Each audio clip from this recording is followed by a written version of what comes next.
So ayan, good day guys, no. So ayan, meron na naman tayong bagong project, which is itong project na to is nakapokus sa pag-create ng face moisturizer, no. So ayun.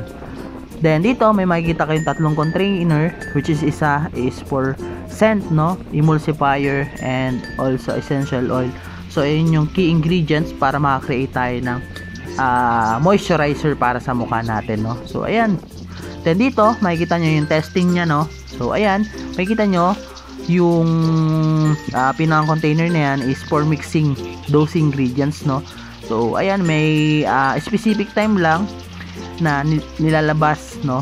Then from motor na ilalabas niya yung pinakang mga ingredients sa specific time para ganon natin malalaman kung gaano lang karami, okay, yung ilalabas, then imimix niya, no.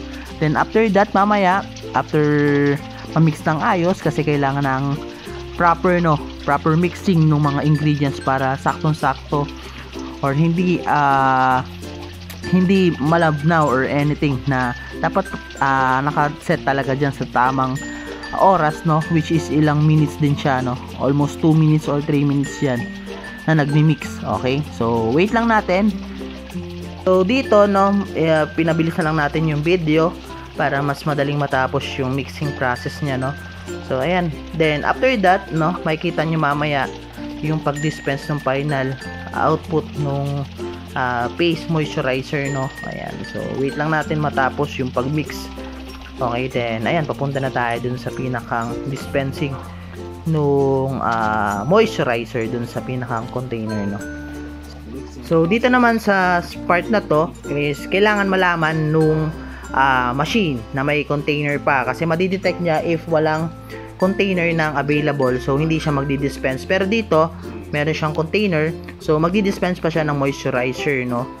Then depende sa nakaset kung ilang container yung lalagyan, pero dito ata is 3 or 2 lang, for testing lang naman ito. So ayun, after that kailangan mong kunin yung container para makapag hanggat hindi mo kasi siya kinukuha is hindi siya magdi-dispense ng another, no. So ayan, so makita may puti, then ayun, kailangan ma-detect ulit, then saka lang ulit magdi-dispense. So ayun, yun lang naman yung pinakang goal ng project. So kung interested kayo rin dito sa project na to, so just message me na lang doon sa ating social media accounts na ilalagay ko doon sa description. So thank you guys sa panonood.